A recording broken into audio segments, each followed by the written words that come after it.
에바의 집을 찾아갔습니다. 현관 앞에 총을 난사하며 그녀를 위협했습니다. 어떻게 해? 당시 에바의 아버지 로버트는 그를 내쫓았지만 도주했다가 다시 돌아온 에릭은 로버트의 경고에도 불구 끝까지 에바 가족을 위협하다 그만 1981년 3월 30일 오후 2시경 전 세계를 충격에 몰아넣은 미국 대통령 암살 미수 사건.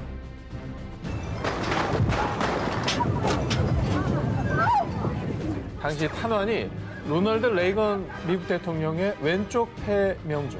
레이건 대통령은 즉각 병원으로 이송됐고 범인은 현장에서 체포됐는데요. 어휴, 이게 뭐 정치적 음모가 있었던 건가요? 아니면 그냥 테러인가요?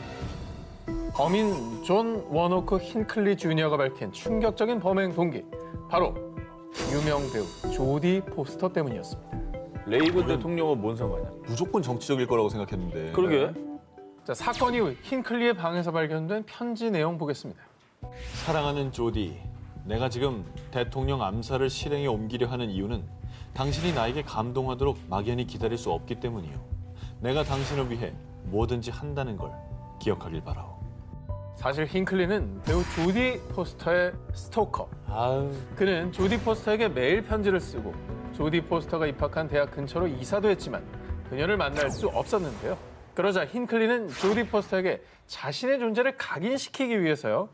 조디 포스터가 출연한 영화 택시 드라이버에서 대통령 후보를 살해하겠다라고 한 장면을 흉내. 어머머. 실제로 미 대통령 암살이라는 초유의 범행을 계획했던 겁니다. 근데 조디 포스터가 자신을 알아봐 주기를 바라는 마음으로 저짓을 한 거예요.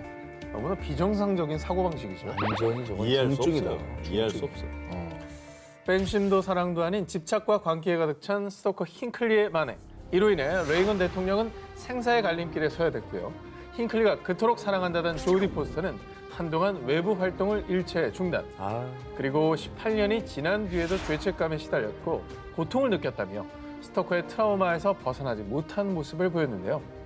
이처럼 사랑이라는 탈을 쓰고 상대를 옥죄고 스토킹하고 급기야 절대로 해서는 안 될 끔찍한 일까지 저지르고만 자들. 그것은 결코 사형이 아닌 잔혹한 범죄일 뿐입니다. 집착과 광기로 타인의 삶을 망가뜨린 스토커의 비겁한 변명. 이번 특종 사랑과 전쟁 4탄 사랑한 게 죄는 아니잖아 19입니다. 사랑과 전쟁 4탄. 사랑한 게 죄는 아니잖아. 19, 17일 공개합니다. 할리우드 배우의 긴 악몽. 영화 내겐 너무 가벼운 그녀, 아이언맨 시리즈 등 많은 화제작으로 전 세계 다양한 팬층을 보유한 할리우드 톱배우 기네스 펠트로. 그런데 1999년 그녀에게 오스카상의 영광을 안겨준 작품 셰익스피어 인 러브로 인해서 펠트로는 악몽 같은 시간을 겪어야만 했습니다. 그녀가 괴로웠던 이유. 펠트로, 영화 속 당신의 모습이 내 사랑의 자극제가 됐어.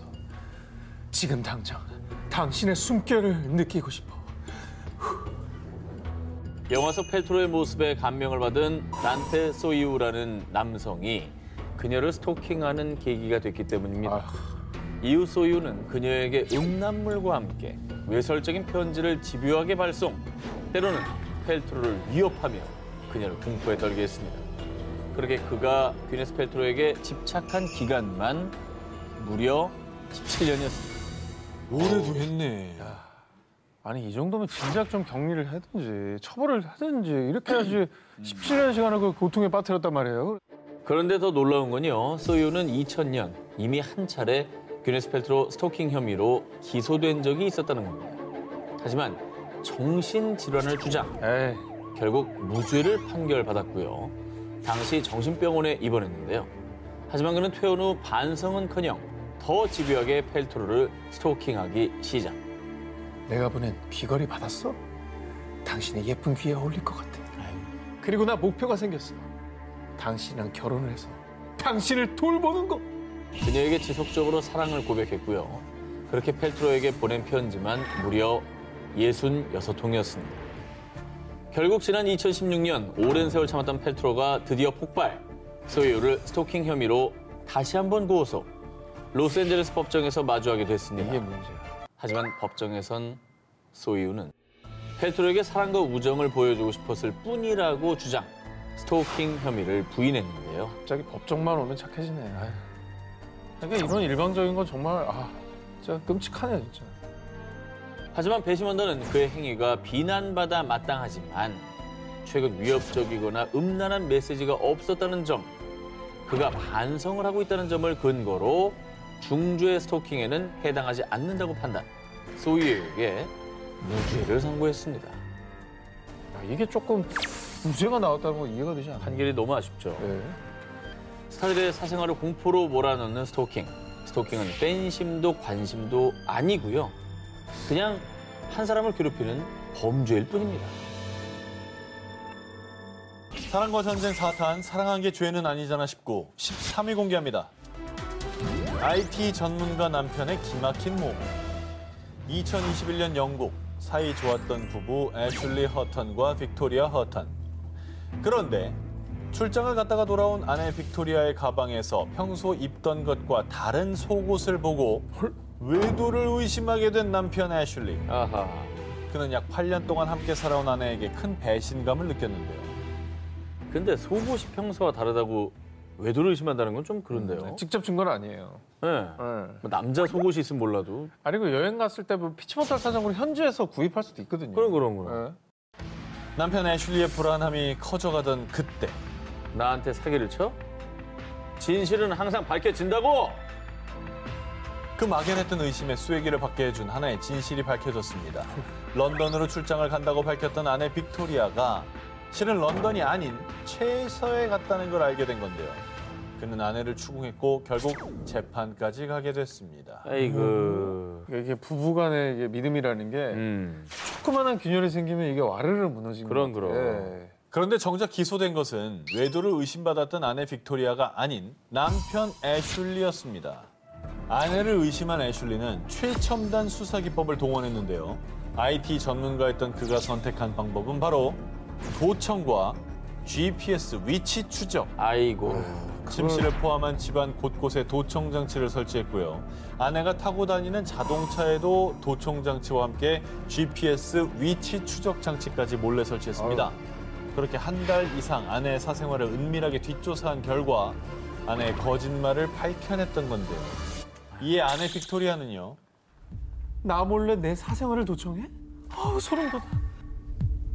남편 애슐리가 자신의 동의 없이 도청, 위치 추적을 했다며 남편을 경찰에 신고. 그렇게 남편 애슐리가 스토킹 혐의로 기소됐던 겁니다.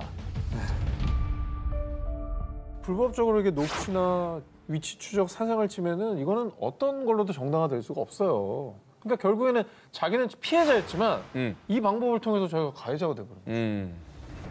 평소에는 다정하지만 뒤돌아서면 아내의 일거수일투족을 감시했던 두 얼굴의 남편. 그는 결국 집행유예를 선고받은 뒤 아내에게 연락하거나 접근하지 않겠다는 조건으로 보석금을 내고 석방됐습니다.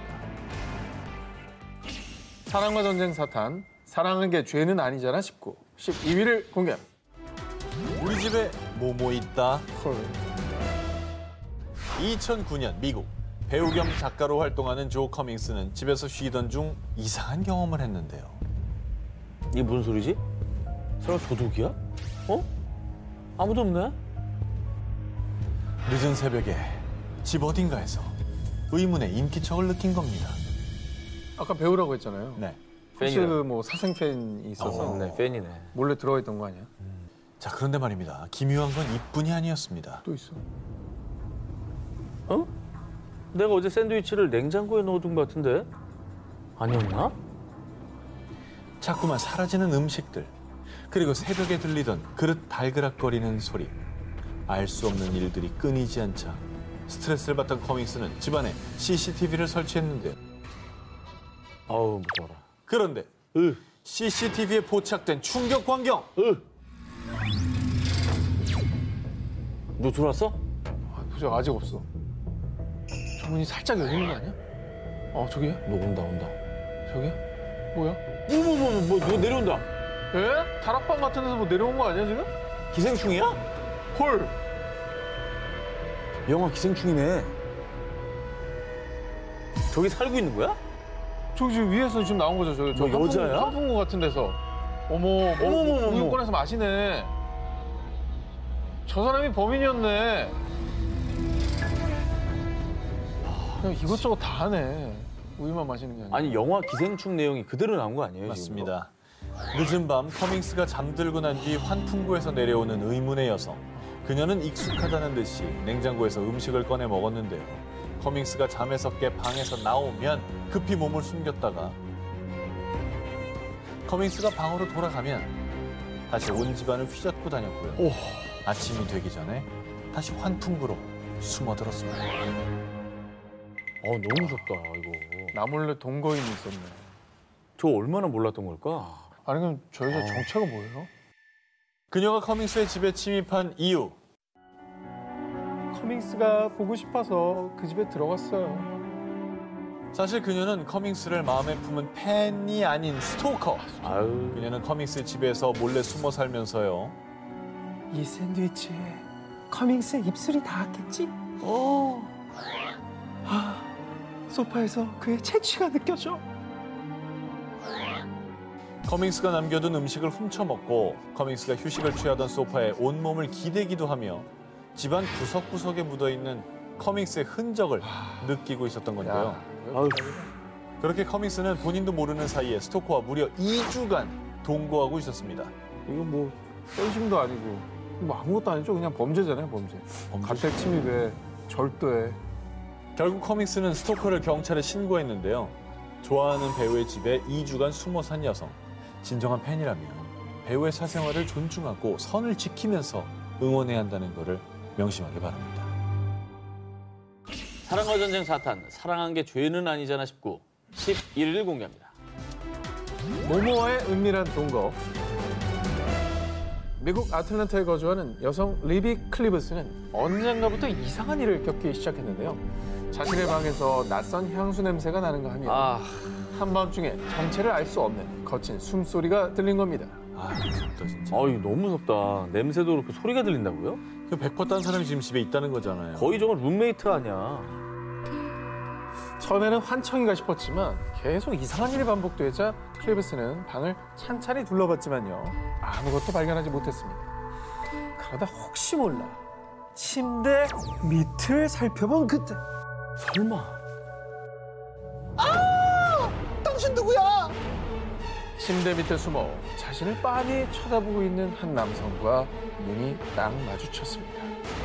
침대 밑에 잘 안 보거든 솔직히. 아니, 누가 봐 그걸. 근데 그래서 그 사람이 도대체 누구예요? 클리브스의 침대 밑에 숨어있던 스토커는 이미 헤어진 전 남자친구였습니다. 저 비번 다 알겠구나. 사실 클리브스는 남자친구와 1년 6개월간의 연애 끝에 결혼을 약속, 부모님에게 남자친구를 소개했는데요. 그런 어머니, 음식 솜씨 좀 키우셔야겠어요. 영희 입맛에 맞질 않아요. 노력 좀 하시죠. 저런 말을 해? 그 여자친구 부모님한테? 무례한 거지 뭐. 그렇습니다. 부모님에게 무리하게 행동하는 남자친구의 이중적인 모습에 충격받은 클리브스는 결국 이별을 통보. 남자친구도 이별을 쿨하게 받아들이는 듯 했습니다. 그런데 그 전 남자친구가 클리브스의 집 침대 밑에 몰래 숨어 있었던 겁니다. 아니 숨소리는 왜 코로 골았나? 클리브스가 들었던 그 불쾌한 숨소리.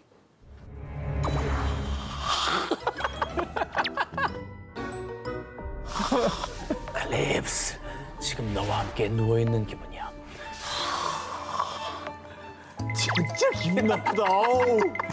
나는 코를 건 줄 알았어. 잠들어가지고. 전 남자친구는 무려 한 달 가까이 클리브스의 침대 밑에 숨어 살면서요. 클리브스가 집을 비울 동안 클립스가 쓴 칫솔 이걸로 대신 뽀뽀라도 해야 되겠어. 오, 여기 클립스와 내 구역이라고 아무도 못 들어와.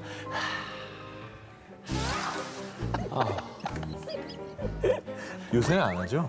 예? 요새는 안 그러시죠? 그런 적이 없습니다. 그래요? 예, 저 연기력이 좋을 뿐. 너무 현실 같아서. 네, 클리브스의 물건을 사용하고 마치 영역 표시라도 하듯 자신의 향수를 뿌리곤 했던 겁니다. 걔야 무슨 영역 그 표시를 칫솔을 해. 자기가 썼다는 거를 나중에 알았을 때 얼마나 끔찍했을까. 클리브스는 즉시 경찰에 신고, 접근 금지 명령을 신청하며 아찔한 상황에서 벗어날 수 있었는데요. 사랑한다는 이유로 선까지 넘어버린 전 남자친구. 당신의 행동은 범죄에 불과합니다. 사랑과 전쟁 4탄, 사랑한 게 죄는 아니잖아 19, 10위 공개합니다. 허세갑 스토커의 모모. 2021년 일본 도쿄. 한 손님의 신고를 받은 경찰이 음식점으로 출동했는데요. 이 종업원과 문제가 좀 있어서요. 해결 좀 부탁드립니다. 아니 이보세요. 신고할 사람이 누군데? 저는 억울해요. 자, 서로 다른 주장을 하는 손님과 종업원. 그런데 얼마 후 경찰에 체포된 사람은 종업원을 경찰에 신고했던 손님 50대 남성 미야자토 아키라였습니다. 그가 경찰에 체포된 이유. 내가 말이야, 의사야, 의사. 날 만나는 건 아가씨한테도 엄청난 영광이라고. 저런 말 하는 사람이 아직도 있구나. 딸뻘인 20대 종업원 유키에게 반한 아키라는 일방적으로 만날 것을 강요했는데요. 자, 그런데 그의 일방적인 구애를 유키가 거절하자 뻔뻔하게도 경찰에 신고했던 겁니다. 프로포즈 안 받아줬다고 경찰에 신고했다고요? 그렇습니다. 아니, 근데 참 참신하다 생각들이. 네. 이에 출동한 경찰이 자초지종을 듣고 분명히 다시는 종업원에게 연락하지 말 것을 경고했지만 경찰의 경고마저 아웃 오브 만족. 의사가 썰어주는 스테이크 먹어봤어? 이 몸이 특별히 직접 썰어줄게. 내가 의사라니까, 내가 만나준다니까. 네가 어디서 나 같은 의사를 만날 수 있겠어? 자신이 의사라는 우월감에 빠져있던 그는 사회적 지위를 스토킹에 이용하는 찌질함까지 보였고요. 하루에 평균 40통, 무려 353건의 메시지를 10일 동안 쉴 새 없이 보내며 상대방의 피를 말리며 스토킹했습니다.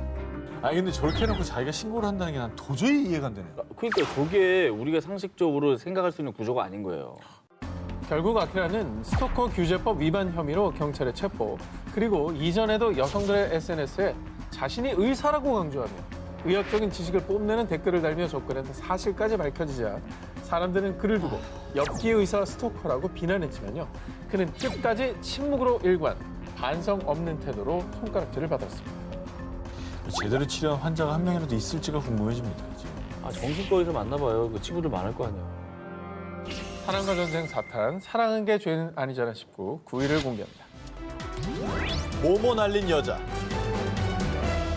2016년 호주 퀸즐랜드 30대 여성 사라 앤 키엘리는 자기야 뭐 하고 있어? 언제나 사랑해. 저기요 바빠?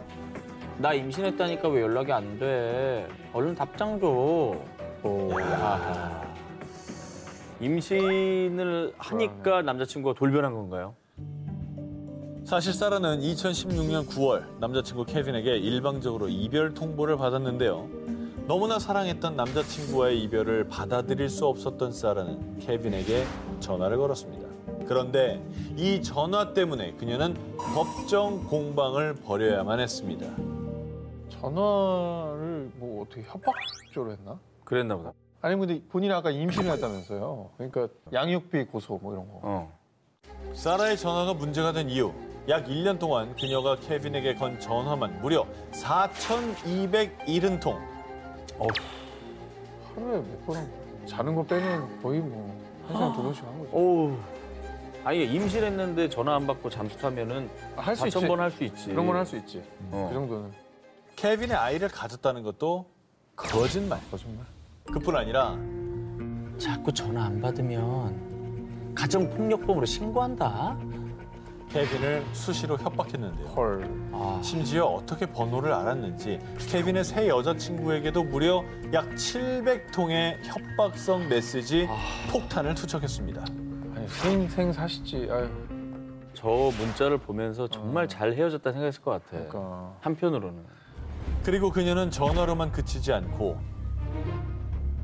날 버리고 행복할 줄 알았어?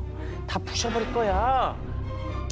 케빈의 차에 달걀 투척은 물론 유리창을 깨고 와이퍼를 망가뜨리는 등 수단과 방법을 가리지 않고 분노를 표출했는데 그런 사라를 피해서 케빈은 이사까지 했지만 집요함의 끝판왕인 사라. 거기서 굴하지 않고 새로운 집까지 찾아내 협박을 계속해서 이어갔습니다. 아니 뭐 거의 CIA인데 뭐 이렇게 잘 알아는 거야? 그럼 결국에는 뭐 어디를 피해가도 찾아오는 거면 너무 공포스러웠겠어요. 이민 가지 않는 한 이건 진짜 그러니까 이게 노답이다 이거. 이민 가도 따라올 판이야 지금. 그러니까 결국 참다 못한 케빈은 사라를 사생활 침해 및 사기 등의 혐의로 고소. 결국 사라는 징역 3년형을 선고받았습니다. 아이고. 남자친구를 되찾으려던 간절한 마음이 결국 범죄로 이어진 녀석. 사랑은 일방적인 집착으로 완성되는 것이 아니라는 걸 깨달았길 바랍니다. 사랑과 전쟁 4탄, 사랑한 게 죄는 아니잖아 19. 7위 공개합니다. 어느 스토커의 최후. 2021년 미국 대결 날은 춤과 끼로 약 1년 만에 100만 팔로워를 보유. 단박에 SNS 스타가 된 10대 소녀 에바 마주리. 에바는 평소처럼 팬들에게 답장을 해주며 팬 서비스를 해줬는데요. 안녕. 오늘 하루 어땠어요? 그런데 에바가 한 팬에게 보낸 이 평범한 메시지가 크나큰 비극을 불러왔습니다. 헐. 근데 그걸로 착각했나 보다. 아하. 자기를 좋아한다고. 답장을 받은 사람은요, 10대 팬이었던 에릭이었습니다. 역시 에바도 나를 특별하게 생각했던 거야. 우린 운명이야. 에바의 친절에 마치 자신이 특별한 사람이 된 듯 착각에 빠진 에릭은 팬을 넘어 점점 광기 어린 집착을 보였습니다. 에바의 사진과 영상을 수집하던 에릭은 에바에게 셀카를 요구하더니 에바, 셀카 말고 은밀한 사진 좀 줄 수 없을까? 우리 사이에 이런 것 쯤은 아무것도 아니잖아. 신체를 노출한 사진까지 요구하며 선을 넘었습니다. 신고하고 차단 먹여야지. 이 정도면 성범죄죠, 이제. 그치, 뭐 완전히 신체 사진을 은밀한 보내라는 거 이게 무슨 팬입니까? 뭐라는 거야 이게. 자, 이 사실을 안 에바의 아버지 로버트는요. 이건 엄연한 범죄야. 한 번만 더 내 딸에게 연락하면 가만 안 둬. 라며 강하게 경고. 그리고 에바도 SNS에서 에릭을 차단했는데요. 하지만 에릭의 스토커 행각은 여기서 끝이 아니었습니다. 에바의 주변 친구들에게 돈을 주거나 숙제를 대신해주며 에바의 사진, 번호, 개인정보를 얻었고요. 참고로 에릭은 2대 휴대폰에 무려 에바의 사진 수천 장, 수백 시간 분량의 영상을 보유하고 있었습니다. 그리고 급기야 2021년 7월 에릭은 플로리다에 위치한 에바의 집을 찾아갔습니다. 현관 앞에 총을 난사하며 그녀를 위협했습니다. 어떻게 해? 당시 에바의 아버지 로버트는 그를 내쫓았지만 도주했다가 다시 돌아온 에릭은 로버트의 경고에도 불구 끝까지 에바 가족을 위협하다 그만 가족을 지키려던 로버트의 총에 맞아 숨을 거두고 말았던 것입니다. 아니 근데 좋아한다면서 왜 총을 난사해요? 이게 자기 뜻이 받아들이지 않고. 죽이려는 거잖아. 진짜 광기다. 한편 총을 쏜 아버지 로버트는 생명의 위협을 느낄 경우 총으로 대응할 수 있다는 플로리다주 법에 따라 처벌받지 않았지만 이후 에바는 또 다른 스토커 때문에 학교도 그만두며 2022년 3월 법정에 섰고요. 일상생활에 위협을 느끼며 고통을 호소하고 있습니다. 사실 이게 또 없던 문화잖아요. 이 인플루언서 그리고 뭐 최근에 SNS 스타라는 게 또 이게 좀 심리적인 거리가 좀 가까워지니까 좋은 면도 있지만 저렇게 착각을 하는 사람들도 많이 생긴다는 게 양날의 검인 것 같습니다. 아휴, 슬프네요 진짜. 네. 사랑과 전쟁 4탄 사랑한 게 죄는 아니잖아 19 3위를 공개합니다. 경찰서 찾은 목격자의 모모. 2021년 4월 8일 대만. 오토바이로 퇴근하던 20대 여성 정 씨가 실종되는 사건이 발생했는데요. 그런데 다음 날 경찰서에 찾아온 한 남자. 어제 사고를 목격했습니다. 제가 구해서 제 차에 태워 잘 보내드렸어요. 사고가 나서 이제 집에 못 들어간 모양이에요. 그죠? 그죠? 사고 목격자일 수 있겠네요. 고마운 분일 수 있죠. 그죠. 네. 그런데 잠시 뒤 정 씨는 병원이 아니라 인근 폐가에서 시신으로 발견됐습니다. 뭐야? 경찰 조사 결과 정말 충격적이게도 목격자라던 50대 남성 황둥밍은 사실 은인이 아닌 뺑소니 가해자였습니다. 뭐? 뺑소니 해놓고 죽인 거야? 와 그럼 목격자 행세를 한 거네. 자기 죄를 덮으려고. 그뿐만이 아닙니다. 더 놀라운 사실은 그의 정체가 다름 아닌 평소 정 씨를 괴롭혀온 스토커였다는 겁니다. 뭐라고요? 사건 발생 약 2개월 전인 2021년 2월 스토커 황동민은 정 씨가 일하는 휴대폰 가게를 찾았는데요. 그곳에서 그는 친절한 정 씨에게 반해 그날부터 추잡한 짓을 벌이기 시작했습니다. 황동민은 몸에 손을 대며 성추행하기 일수. 그리고 가정이 있는 정 씨가 분명히 싫다고 했음에도 불구하고 그녀의 출퇴근길을 미행하거나 불쑥불쑥 나타나 스토킹했습니다. 그리고 사건 당일 지인에게서 차를 빌린 스토커 황동민은 오토바이로 퇴근하는 정 씨를 미행, 고의로 추돌 사고를 일으켰고요. 뭐? 머리를 부딪혀 의식을 잃은 정 씨를 자신의 차에 태워 납치, 추악하게도 폐가에 데려가 추행한 뒤 결박한 채 유기했고요. 그렇게 병원에 가서 치료만 받았어도 살 수 있었던 정 씨는 차디찬 바닥에서 목숨을 잃었습니다. 심지어 스토커 황동민은 뻔뻔하게도 경찰서로 찾아가 가짜 목격자 행세, 수사에 혼선을 주는 인간 말종짓을 벌였는데요. 말종이네, 말종. 하지만 결국 경찰 조사로 그의 스토커 짓이 여과 없이 드러났고요. 그는 살인죄, 강제 추행 혐의로 기소. 자신의 스토킹 범죄를 교통사고로 위장하려 한 그는 현재 법의 심판을 기다리고 있습니다. 뭘 기다려? 정씨 스토킹 사건을 계기로 대만 내에서 스토커 관련 법 마련의 목소리와 비난이 거세지자 대만 정부는 뒤늦게 스토커 처벌법을 제정, 올해 6월 도입을 앞두고 있습니다. 스토커 때문에 사랑하는 아내를 떠나보낸 남편. 그는 아내를 지켜주지 못한 자신을 탓했는데요. 더 이상 아무 잘못도 없는 이들이 자책하는 일이 없기를 바랍니다. 사랑과 전쟁 4탄, 사랑한 게 죄는 아니잖아 19. 2위를 공개합니다. 모모에 빠진 남성의 고백. 2018년 러시아 16살 소년 키릴 볼스키는 SNS 동호회 활동 중 크리스티나 캄라예바라는 동갑 친구와 사랑에 빠졌는데요. 자기야, 내가 얼마나 사랑하는지 알지? 우리 자기 사진만 봐도 너무 좋다. 우리 조만간 꼭 보자. 비록 사는 지역이 달라 랜선에서만 만날 수밖에 없었지만 볼스키의 사랑은 뜨거웠습니다. 요즘 뭐 랜선 연애는 되게 많은 일이니까. 많아요, 예. 좋은 결말도 많이 알려드렸는데 이게 주제가 주제인 만큼. 볼스키는 가족 결혼식 때문에 캄라예바가 사는 곳에 방문할 예정이었고요. 그렇게 두 사람은 드디어 설레는 첫 만남을 갖게 됐습니다. 그런데 말입니다. 캄라예바는 볼스키를 만난 뒤 감쪽같이 실종되고 말았는데요. 응? 실종 신고를 받은 경찰은 마지막 목격자였던 볼스키를 유력 용의자로 지목했는데요.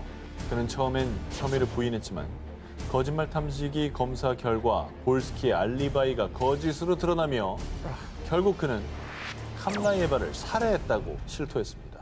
아니 왜? 왜 죽여? 왜? 사랑하는 사이 아니었어요? 그렇게 어렵게 만나서 왜 죽여요? 왜? 놀랍게도요. 사실 두 사람은 연인 관계가 아니었습니다. 사랑하는 감정을 가진 건 볼스키 단 한 사람뿐. 뭐 어떻게 된 거야? 캄라예바는 볼스키를 그저 친구로 대했지만요. 캄라예바가 너무 좋았던 볼스키는 혼자만의 망상 연애를 시작. 다른 친구를 질투하고 또 자녀 계획까지 세우는 등 마치 자신이 캄라예바의 남자친구라도 된 마냥 망상에 빠졌던 겁니다. 그냥 랜선 친구로 생각했던 것 같은데 상대방은. 그냥 멀리서 오니까 그냥 만나서 뭐 커피 한잔 하려고. 그냥 뭐 그랬나 친구니까. 볼스키는 만날 명분을 만들기 위해서 가족의 결혼식이 있다고 거짓말한 거고요. 그렇게 하바롭스크에서 무려 6,000km 이상 떨어진 멀고 먼 모스크바까지 찾아갔고요. 드디어 캄라예바를 만난 볼스키는 자신의 감정을 당당히 고백했지만 자신의 상상과는 다르게 그녀가 고백을 거절하자 분노를 참지 못하고 잔인하게 살해, 시신을 근처 쓰레기통에 유기했던 겁니다. 어긋난 소유욕과 집착은 결코 진정한 사랑이 아니라는 걸 반드시 명심하길 바랍니다. 사랑과 전쟁 4탄, 사랑한 게 죄는 아니잖아 19, 18위와 1위 헤드라인 또 정 기자님 다 갖고 계신 기사인데요.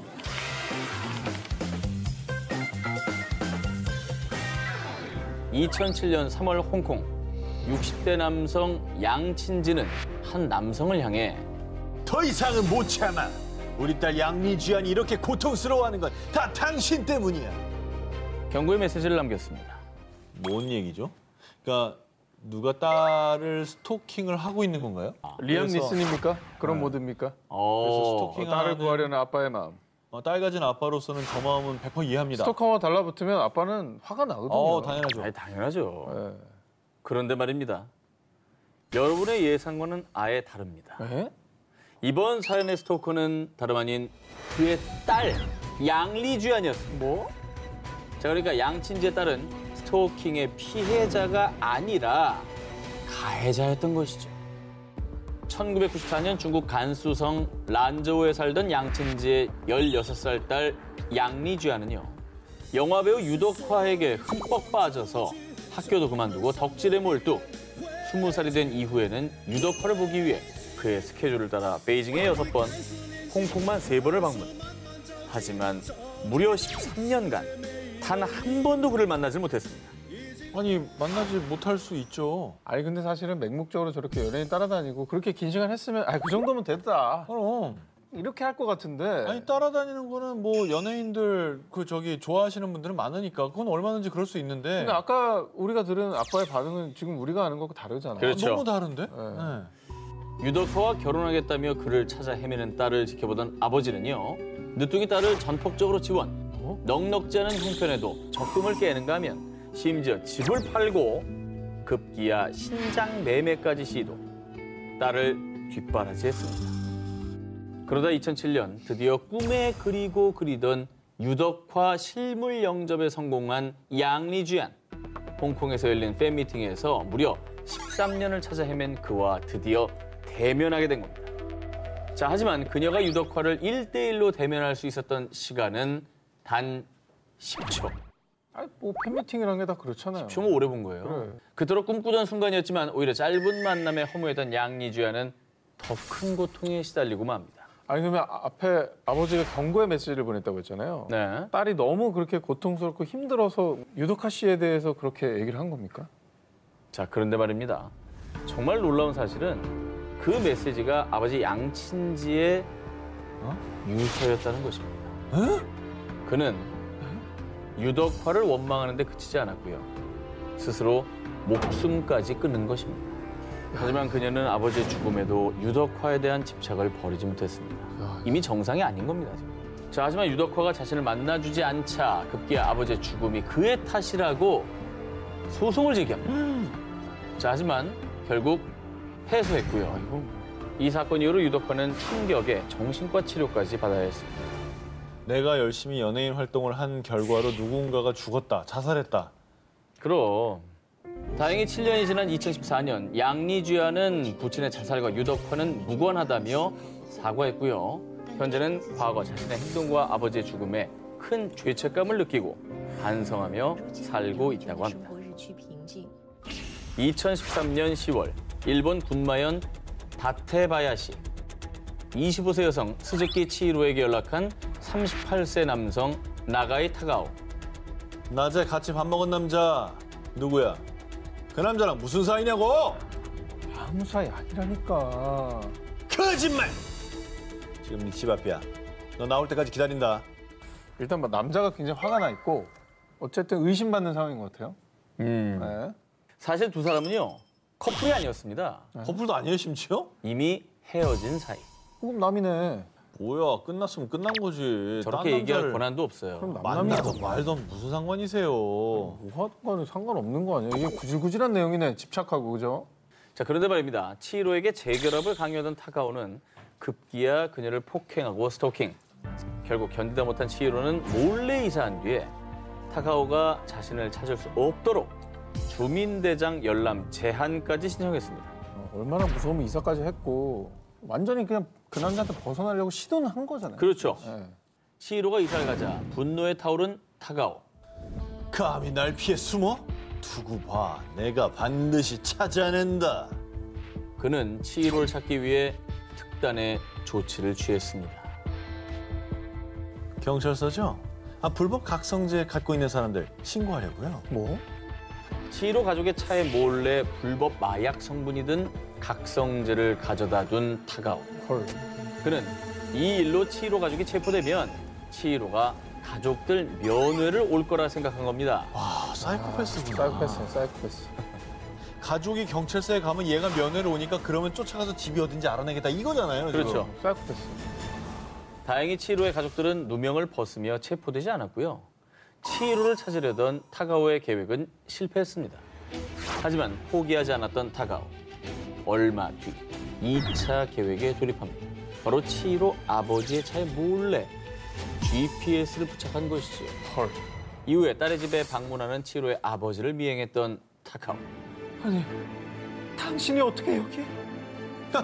치히로, 내가 말했잖아. 넌 날 벗어날 수 없다고.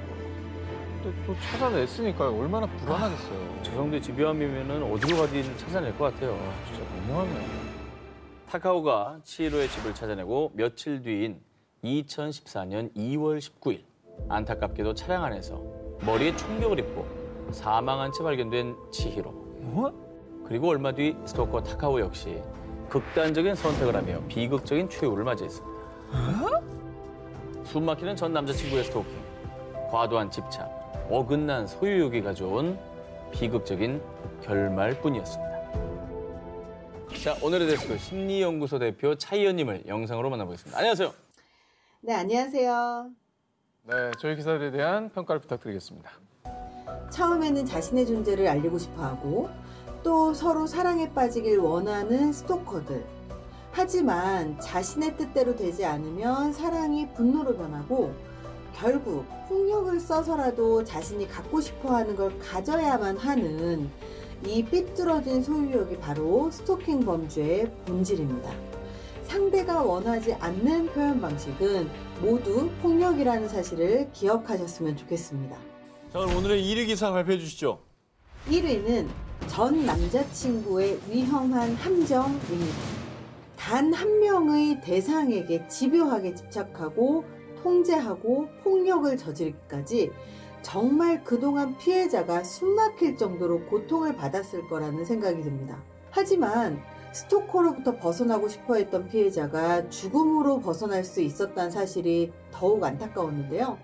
상대방에게 허락받지 않은 모든 행동은 상대방에게 공포감만 심어준다는 점을 기억하셨으면 좋겠습니다. 네, 오늘 프리한 데스크 차이연님 고맙습니다. 고맙습니다. 마성 드라마를 뛰어넘는 현실 세계 막장 특종. 마성 드라마 뺨치는 글로벌 막장 사건 19를 준비했습니다. 마성의 드라마 뺨치는 글로벌 막장 사건 19, 10입니다. 막장 아들이 벌인 폐륜. 토머스 길버트는 미국 금융계의 큰손이었습니다. 미국 금융계의 중심, 월스트리트가에서 40년 이상 근무. 그리고 2011년에는 2천억 원 상당의 W펀드까지 설립한 백만장자였습니다. 토머스 길버트는 자살이 아니라 살해당한 겁니다. 그리고 경찰이 지목한 범인은 바로 토마스의 아들, 토머스 길버트 주니어. 아들 토머스 주니어는 훈훈한 외모에 미국의 명문 P대학교를 졸업한 그야말로 엄친아 그 자체인 아들이었습니다. 안타깝게도 아들 토머스 주니어는 마약에 손을 댄 후부터 망나니처럼 변하기 시작을 합니다. 아버지에게 매달 수백만 원의 용돈을 탔으며 술과 마약, 여자에 빠져 방탕한 생활을 지속했고요. 때문에 부자지간에 점점 갈등의 골이 깊어진 것이죠. 한심한 것 같으니 더 이상은 못 참겠다. 너한테 주는 돈을 좀 줄여야겠다. 돈이 없는 것도 아니고 지금 주는 것도 적다고요. 결국 생활비 문제로 큰 싸움을 벌이고 말았는데요. 하지만 며칠 뒤 아들 토머스 주니어는 얼굴 표정 하나 바뀌지 않고 그만 총으로 아버지를 살해하고 맙니다. 놀랍게도 그가 이런 극악무도한 폐륜을 저지른 이유, 고작 용돈 20만 원을 줄인 것 때문이었습니다. 그리고 아들 토머스 주니어의 막장 폐륜은 여기서 끝이 아니었습니다. 자신의 죄를 은폐하기 위해서 아버지가 자살한 것처럼 현장을 조작까지 한 것이었죠. 그런데 정말 아들이 저지른 폐륜의 막장 수위가 끝이 없는 게요. 현재 아버지를 살해한 혐의로 수감 중인데도 반성을 하긴커녕 어이가 없네. 나 이런 데서 못 살아. 야, 여기 케이블 방송 왜 안 나와? 라며 정말 왈왈왈왈 강아지 소리만 해대고 있고요. 게다가 자신은 정신병을 앓고 있어 재판을 받을 수 없다고 우기고 있다고 합니다. 마성 드라마 뺨치는 글로벌 막장 사건 19, 9위 공개합니다. 딸을 모모모로 이용한 막장 부모. 지난 2017년 4월 언론에서 대서특필한 한 사건으로 영국 사회가 발칵 뒤집어졌습니다. 영국의 워릭셔주의 한 중학교. 이곳에 다니는 12살의 한 소녀가 담임 선생님에게 상담을 요청했습니다. 그런데 선생님은 제자의 입에서 믿을 수 없는 얘기를 듣게 됩니다. 선생님, 저 아기를 가진 것 같아요. 학생이 임신을 했다고 털어놓은 것입니다. 그런데 말입니다. 선생님을 더 충격에 빠뜨린 건 이 어린 학생에게 몹쓸 짓을 한 남자의 정체는 바로 의붓아버지. 게다가 성관계를 강요한 사람은 친엄마였던 겁니다. 이게 뭐야? 이게 뭔 말도 안 되는 소리야. 12살 딸에게 이 잔혹한 짓을 저지른 학생의 엄마는 남편과 헤어진 뒤 인터넷 채팅을 통해 알게 된 한 남자와 사랑에 빠집니다. 그리고 곧 두 사람은 부부가 됐고 새 가족이 함께 살게 됐는데요. 그런데 엄마는 새 남편의 아이를 무척이나 갖고 싶어 했습니다. 하지만 갖은 노력에도 도무지 생기지 않는 아기. 결국 두 사람은 병원을 찾아갔는데요. 그런데 이때 엄마가 후천성 불임이라는 진단을 받게 됩니다. 보통 불임 부부는 치료나 입양으로 아이를 가지려고 하잖아요. 하지만 이 엄마의 사고방식은 정말 차원이 달랐습니다. 자신의 딸을 대리모로 삼기로 한 것이죠. 12살짜리를. 딸아, 임신은 신이 주는 선물이야. 친엄마는 정말 끔찍하게도 이런 말로 아무것도 모르는 어린 딸을 설득을 했고요. 그리고 결국 의붓아버지의 성폭행으로 12살밖에 되지 않은 이 소녀가 임신을 하게 된 것이었죠. 부모의 극악무도한 행동을 알게 된 담임 선생님은 곧바로 경찰에 신고를 했고요. 새고랑 채워야지. 결국 지난해 4월 법원은 강간 모의 및 아동학대 혐의로 친엄마에게는 징역 6년을, 의붓아버지에게는 징역 18년을 선고했다고 합니다. 거기도 형벌이 안 세네요. 솜방방이죠. 네. 부모 자격을 절대 가져선 안 될 막장 인간들이었습니다. 마성 드라마 뺨치는 글로벌 막장 사건 19, 8위 공개합니다. 미국 한 영웅 경찰의 두 얼굴. 2015년 9월 1일 미국 일리노이주 폭스레이크의 한 숲에서 용의자 백인 2명과 흑인 1명을 한 경찰이 혼자서 쫓고 있었습니다. 그는 폭스레이크 카운티 경찰서 소속 찰스 조지프 글리니위츠 경위. 폭스빌 호수 인근에 용의자들 추격 중. 지원 바란다. 지원 바란다. 야, 거기서! 으아! 순직한 찰스 조지프 글리니위츠 경위는 네 아들의 가장이자 투철한 경찰 업무 의식을 갖춘 30년 차 베테랑 경찰관으로요. 주민들 사이에서도 큰 존경과 사랑을 받아 수천 명의 사람들이 그의 장례식을 찾았고요. 그를 영웅 경찰이라 부르며 애도했습니다. 한편 글리니위츠 경위를 죽음으로 내몬 용의자를 잡기 위해 대대적인 수색 작업을 펼친 경찰. 미국 연방수사국 FBI 등 연방기관 수사요원들이 경찰을 죽인 범인을 잡기 위해 사활을 걸었는데요. 하지만 정말 이상하게도 용의자는커녕 신락 같은 증거 하나도 전혀 잡히는 게 없었습니다. 그런데 사건 발생 2달 뒤인 2015년 11월 레이크 카운티 중대범죄 수사반은 기자회견에서 충격적인 수사 결과를 발표합니다. Lenowitz committed the ultimate betrayal to the citizens he served and the entire law enforcement community. 글리니위츠 경위가 쫓고 있던 용의자는 애초부터 존재하지 않았으며 어머. 이 모든 게 글리니위츠가 꾸며낸 거라는 발표였습니다. 왜 그런 거예요? 굳이 왜 무전을 해서 다른 사람까지 속여가면서 이런 일을 꾸민 거죠? 분명 글리니위츠 경위가 용의자를 쫓고 있다고 했는데요. 그가 무전을 쳤던 한 곳에만 있었다는 걸 휴대전화 기록을 통해 알아낸 거죠. 무서워. 결국 이를 수상하다고 느낀 수사팀은 곧바로 글리니위츠의 휴대전화 메시지, 이메일을 샅샅이 조사했는데요. 그런데 여기서 드러난 글리니위츠 경위의 소름 끼치는 두 얼굴. 그는 경찰관 멘토 프로그램의 책임 운영자로 지내면서 무려 7년간 지원금 수천만 원을 횡령했고요. 이 혐의가 발각돼 조사를 받던 도중 자신의 죄를 순직으로 덮기 위해 이 같은 일을 꾸민 것이었던 겁니다. 아이고, 참 미련하다. 자신의 죄를 덮기 위해 막장 드라마를 연출한 글리니위츠 경관. 하지만 그가 쓴 막장 시나리오는 오히려 자신의 인생이 막장이었다는 사실을 폭로하는 꼴이 되고 말았습니다. 마성 드라마 뺨치는 글로벌 막장 사건 19, 7위 공개합니다. 사랑에 눈먼 정치인의 최후. 오는 7월 지방선거를 앞둔 멕시코에서는요. 최근 크고 작은 정치 테러들의 기승을 부리고 있는데요. 지난 4월 11일 미초아칸주의 주의원 후보로 나선 차세대 여성 정치인. 올해 25살의 마리벨 바라스 코르테스. 그런데 그녀가 차 안에서 그만 숨진 채로 발견되고 말았는데요. 아이고. 부검 결과 코르테스가 수차례 흉기에 찔리고 둔기에 맞아 사망한 것으로 밝혀지자 국민들 모두 그녀의 죽음을 정치적 테러로 의심하게 됩니다. 그리고 며칠 뒤 이 사건의 용의자로 살인 청부업자 2명이 검거됐는데요. 아, 이거 진짜 정치 테러인가요, 이게? 그러니까. 자, 그런데 말입니다. 살인 청부업자를 고용한 사람은 바로 본인 코르테스였던 겁니다. 뭔 소리야 또? 이 황당한 사건의 전말, 이 죽일 놈의 사랑 때문에 빚어진 일이었습니다. 당시 연애를 시작한 여성 정치인 코르테스는요, 남자친구의 전 여자친구가 굉장히 눈에 거슬렸습니다. 그래서 그 여자를 내 눈앞에서 없애주세요. 결국 살인 청부업자들에게 1만 페소, 약 56만 원과 자신의 차를 수고비로 주며 정말 해서는 안 될 살인 청부를 지시한 겁니다. 자, 그리고 살인 청부업자들은 의뢰받은 일을 처리했고요. 그리고 자신들의 약속을 이행했다는 증거를 갖고 왔는데요. 아, 이 봉투 안에 처리한 게 있어요. 그럼 우리는 가봐도 되죠? 잠깐. 뭐가 이렇게 가벼워?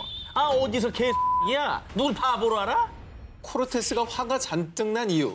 청부업자들이 갖고 온 큰 비닐봉지 안에는 시체가 있는 것처럼 위장한 천 뭉치가 한가득 들어있었던 겁니다. 그나마 다행이네. 하지만 이에 분노한 정치인 코르테스와 살인 청부업자 2명은 서로 치고받는 큰 싸움을 벌이게 됐고요. 어머. 이 상황에서 살인 청부업자는 그만 코르테스를 살해한 겁니다. 무슨 최악의 결과네요, 진짜.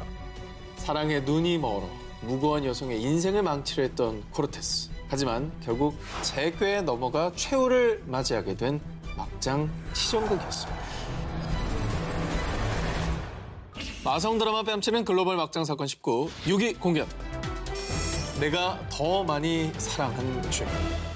2016년 2월 중국의 헤이룽 장성 롱장현. 삶의 기로에서 극단적인 선택을 한 남자가 응급실에서 힘겹게 눈을 떴습니다. 그런데 여보, 나도 당신 따라가려고 했는데. 죽은 아내를 떠올리며 통곡하는 한 남편의 사연. 시골 마을 농부이자 노총각이었던 후모 씨는 결혼정보업체를 통해 한 여성을 만나게 됩니다. 그녀의 이름은 왕모 씨. 노총각 후모 씨는 만난 지 3일 만에 청혼을 했습니다. 사랑합니다. 내 알을 낳아도. 그럼 나한테 돈을 얼마나 줄 수 있죠? 참고로 이 지역에선 남편이 혼수를 해오는 결혼 풍습이 있었답니다. 그래서 그녀는 예비 남편 후모 씨가 결혼을 대가로 자신에게 무엇을 얼마나 해줄 수 있는지 물어본 거죠.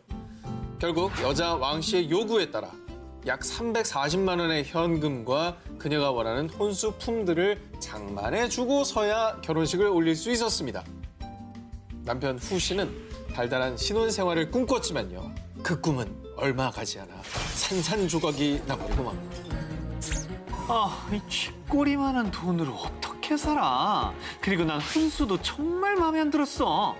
심지어 남편과 잠을 잘 때도 나한테 손 하나라도 댔다간 이혼할 줄 알아요. 라며 남편을 거부하기까지 합니다. 이게 뭐야? 왜 살아? 그런데 그만 아내가 남편의 인내심에 큰 불을 지르고 맙니다. 옆 동네 링링은 시집 올 때 1,000만 원을 받았다던데 지금이라도 나도 더 받아야겠어요. 아, 정말 보자 하니까. 아, 나도 더 이상 못 참아. 그냥 같이 죽어 그냥. 자신에게 계속 돈만 요구하는 아내에게 크게 분노한 남편 후모 씨는요. 결국 사랑했던 아내를 살해하고 맙니다. 아, 그래도 저건 아니죠. 그리고 남편 후모 씨도 미리 준비한 쥐약을 먹고 자살을 시도했는데요. 곧바로 가족에게 발견되며 목숨을 건지게 된 거죠. 마성 드라마 뺨치는 글로벌 막장 사건 19, 5위 공개합니다. 무덤에서 돌아온 증인, 죽지 않고 살아온 남편. 2015년 미국 오하이오주 콜럼버스 인근의 한 주유소 앞에서 한 쌍의 커플이 말싸움을 벌이던 중 감정이 격해진 남자친구 마이클 슬레저는 갑자기 돌발 행동을 합니다. 여자친구 주디 말리노프스키의 몸에 휘발유를 끼얹더니 정말 피할 새도 없이 그녀의 몸에 불을 지른 겁니다. 아이, 왜 그래? 제정신인가요? 여기 제정신인가요? 오늘 몇 번 하는 거? 제정신이 아닌 사람만 모아놨지만 정말 너무하죠. 아유, 왜 그랬을까요?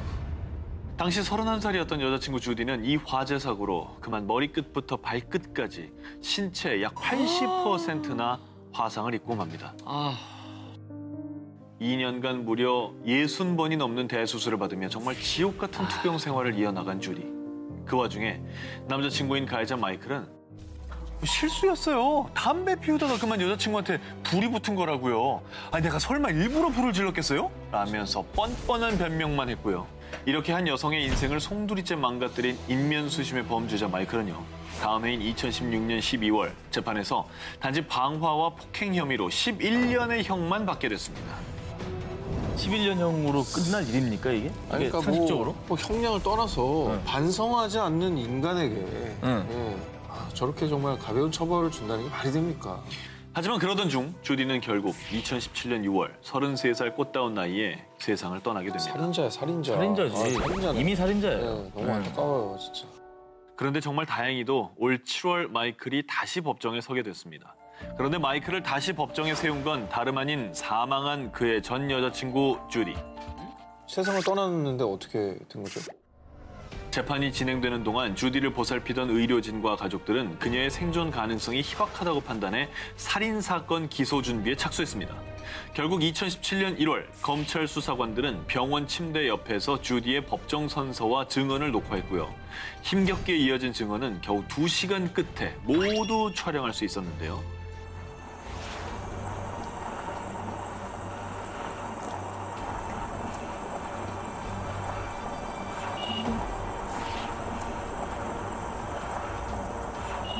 목소리도 제대로 안 나오는데 제대로 이렇게 해석을 해냈네요, 그래도. 세상을 떠나기 전 힘겹게 낸 주디의 목소리는 미 전역의 안타까움을 자아냈고요. 그리고 이 생전 촬영한 비디오 증언을 채택하고 허락한 오하이오주에서는요. 사망한 여자친구의 이름을 따 주디의 법이라 명명, 형사재판에 대한 새로운 선례를 만드는 계기가 됐다고 합니다. 자, 다음 특종 이어서 소개해드립니다. 2018년 미국 텍사스. 남자친구 레온과 여자친구 발레리는 각자 전 연인과의 관계를 청산하고 새 출발을 시작하려고 했습니다. 하지만 전 연인들이 새로운 사랑에 걸림돌이 된 건데요. 갈아타기라고들 이제 하잖아요, 그죠? 뭐 진짜 사실 연인 사이에 절대 있어서는 안 될 매너긴 한데 일어났군요, 저런 일이. 네. 어떻게 전 연인을 말끔히 정리할 수 있을까 하고 고민하던 끝에 한 가지 막장 방법을 생각해냅니다. 안 돼. 살인 청부업자를 고용해 발레리의 전 남편 맥과 레온의 전 여친 메간의 살인을 의뢰한 겁니다. 며칠 후 살인 청부업자는 총을 맞고 머리와 몸에 피가 흥건한 맥과 메간의 살해 증거 사진을 보내줬습니다. 이제 방해물은 제거됐어. 아무도 우리 사랑을 막을 수 없어. 사랑해, 달링. 이렇게 행복한 새 출발을 꿈꾸던 레온과 발레리. 그런데 그때 띵동! 두 사람을 찾은 불청객이 있었으니 왜 넌 죽었잖아. 현관문을 열자 죽은 줄 알았던 발레리의 전 남편 맥과 레온의 전 여자친구인 메건이 멀쩡히 서 있었기 때문입니다. 어머. 맥과 메건이 두 사람을 살린 건 다름 아닌 살인 청부업자였습니다. 알고 보니 레온이 처음 고용했던 청부업자는 돈만 받고 그냥 날랐습니다. 그러다 한 지인에게 이 일을 하소연했는데 그 지인이 살인 청부를 선뜻 도와주겠다고 했습니다. 그런데 여기서 반전은 그 지인이 경찰에게 신고를 했던 거죠. 그래서 반대로 살인을 청부한 레온 커플을 잡을 계획을 짠 겁니다. 결국 레온과 발레리는 살인을 사주한 혐의로 붙잡혔고요. 재판을 앞두고 잠시 보석금을 내고 풀려났던 여자친구 발레리는 사람들은 날 괴물이라 생각하겠지? 라는 글을 남기고 스스로 목숨을 끊었다고 합니다. 한편 범행에 가담한 남자친구 레온은 현재 재판이 아직 진행 중인데요. 부디 이제라도 정신 차렸기를 바랍니다. 마성 드라마 빼앗치는 글로벌 막장 사건 19 3위 공개합니다. 2016년 이슬람 무장단체 IS에 주둔진 시리아 라카. 자, IS는 시리아 정부군과 미군 연합군 때문에 항상 삼엄한 경계에 있었는데요.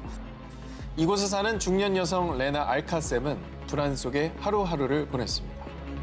그 이유, 자신의 21살 아들이 IS 요원이었기 때문이죠. 아들아, 미국 군인들이 오면은 우리 다 죽을 거야. 엄마랑 같이 도망치자, 어? 엄마, 그 소리 한 번만 더 해요. 진짜 엄마도 가만두지 않을 거니까. 알카셈은 도망치자는 어머니의 말 때문에 언쟁을 벌인 뒤 IS 측에 어머니의 말을 그대로 전했는데 변절자는 네가 직접 처단해. 자, 이렇게 아들에게 엄마 레나를 죽이라고 명령을 한 겁니다. 그 뒤 고민도 없이 아들 알카셈은 총을 챙겨 나갔고요. 어머니는 이교도다. 변절자를 처형하겠다. 라며 자신의 손으로 직접 어머니를 죽인 거였습니다. 자, 오늘은 드라마보다 더 드라마 같은 전 세계 막장 사건들을 만나보고 있는데요. 이제 1위 두 기사만 남아 있습니다. 후보 만나볼까요? 너만 없으면 돼. 미친 사랑의 최후. 슈퍼스타의 추악한 사상. 마성 드라마 뺨치는 글로벌 막장 사건 19. 저 전현무의 1위 후보 나갑니다. 2016년 5월 영국 런던의 한 아파트. 한 여성의 찢어질 듯한 비명이 들렸는데요. 곧바로 구급대원들이 도착했지만 이미 여성은 흉기에 온몸이 무자비하게 찔려 싸늘한 주검이 된 상태였습니다. 파키스탄 출신으로 네 아이의 엄마였던 사이마 칸. 아니, 뭐 내 아이의 엄마를 도대체 누가 그런 거예요? 뭐 원한 관계에 의한 살해인가요? 무자비하게 무참하게 또 살해를 했다고 하니까. 여러분들이 상상하는 그 이상입니다. 신고를 받고 출동한 경찰은 가족들을 모두 불러 모았습니다. 최근에 원한 받을 일이 있거나 주변에 수상한 사람이 없었나요? 아니요. 언니는 좋은 사람이었어요. 언니를 이렇게 만든 사람을 꼭 잡아주세요. 사이마 칸을 잔인하게 죽인 범인은? 그 비극은 2년 전 시작됐습니다. 자기야. 조용히 해. 와이프 있어. 아주 들킬까 봐 무섭지? 언니야 나야? 이거 뭐야. 자, 슬슬 냄새나죠? 이거 뭐야. 냄새나죠? 자매. 언니 사이마 칸의 동생 사바 칸과 형부 히피즈 리마는 무려 4년간 몰래 내연 관계를 유지해왔습니다. 그런데 동생 사바 칸은 결국 형부의 아이까지 임신하고 말았습니다. 하지만 그녀에게 돌아온 대답은 그 아이는 태어나선 안 돼. 얼굴도 보지 못한 아이를 결국 저 세상으로 보낸 동생. 게다가 나 이제 언니에게 돌아갈 거야. 우리 가정을 지키고 싶어. 우리는 없던 일로 하자. 언니는 리만의 아이도 낳고 사랑까지 독차지하 가만도 없애버릴 거야. 이 말이 더 충격적인데 언니 배신해놓고 내가 그걸 못 가졌다는 그 배신감이 더 컸던 거 아니야 이게. 그렇죠. 말이 되는 소리입니까 이게? 악마죠, 악마. 그리고 2016년 5월 늦은 밤 언니에게 전화를 건 사바칸. 언니, 애가 엄마만 찾는다. 엄청 우네. 얼른 들어와. 동생 말을 듣고 황급히 집에 온 언니. 그런데 그때 언니를 기다리고 있던 건 끔찍한 흉기를 들고 있는 동생. 미친 사랑에 눈이 먼 동생은 비명을 지르고 살려달라고 애원하는 언니에게 칼부림을 계속했습니다. 아이고야. 하지만 경찰들에겐 뻔뻔하게 눈물로 범인을 잡아달라고 호소했던 동생. 그녀를 수상하게 여겨 집을 수색한 끝에 동생 사바의 방에서 흉기를 찾게 되면서요. 그녀의 악랄한 범죄가 낱낱이 밝혀졌습니다. 언니를 죽인 것에 대한 일말의 죄책감도 없이 감옥에서도 동생의 집착은 현재도 계속되고 있다고 합니다. 오 기자의 1위 후보 공개해 주시죠. 네. 미국 대표 R&B 슈퍼스타. 지난 26년간 무려 6천만 장의 앨범을 판매한 살아있는 레전드 R. 켈리. 그런데 투어를 마치고 집으로 돌아온 R. 켈리는 한 여성에게 이 말을 했습니다. 우리 딸들 도망 안 치게 잘 가르쳤지? 깨끗이 씻겨서 내 방으로 데려와. 이게 또 뭔 소리야? 자, 이 사건은요. R. 켈리에게 2010년부터 무려 5년 동안 감금당했던 3명의 여성. 체르 맥, 키티 존스, 아센트 매기가 폭로를 하며 세상에 알려지게 됐는데요. 미 전역을 투어한 알켈리는 공연이 끝날 때마다 공연을 보러 온 팬들 혹은 가수 지망생들 중 10대 혹은 20대 초반 여성들만 골라 너를 슈퍼스타로 만들어줄게 하며 집으로 데려왔습니다. 그런데 집에 도착하자마자 한 여성이 그녀들을 가로막았습니다. 핸드폰 내놔. 그리고 옷은 저기 타이츠만 입어. 소녀들을 알켈리의 성노예로 만드는 댄마다, 밀실의 엄마라고 불리는 여자였습니다. 피해자들의 고백에 따르면요, 실제로 애틀란타와 시카고에 있는 알켈리의 집에선 소녀들을 소위 알켈리의 성노예로 만드는 강제 집단 동거가 이루어지고 있다고 합니다. 10대, 20대 여성들을 집에 감금시켜놓고 일명 켈리의 법칙으로 통제. 몸에 쫙 붙는 조깅복만 입게 했고요. 먹는 것, 목욕 시간, 잠자는 시간. 만약 이를 어길 시엔 알켈리에게 심한 욕설이나 폭행을 당했다고 합니다. 이런 마더파더. 알켈리의 이런 폭력적인 소아 성도착증은 과거에도 문제가 된 적이 있었는데요.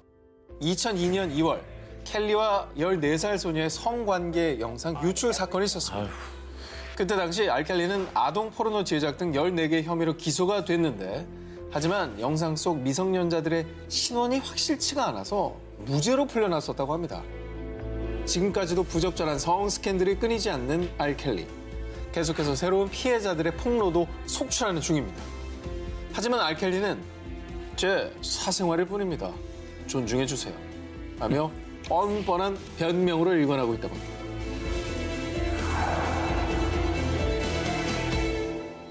그럼 오늘의 데스크 김태원 기자님을 영상으로 만나보겠습니다.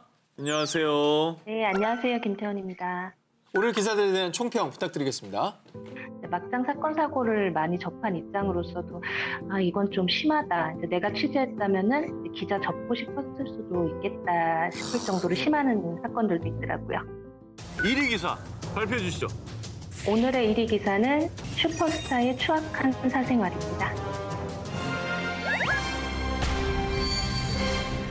2000년대 초반부터 미성년자 관련 성폭력 사건으로 굉장히 유명했는데 이제 이 사건을 계기로 좀 피해자들을 위해서 더 큰 파장과 결과를 가져오기를 바라는 마음에서 선정했습니다. 자, 오늘 프리랜서데스크 김태원 기자님이었습니다. 고맙습니다. 고맙습니다. 감사합니다.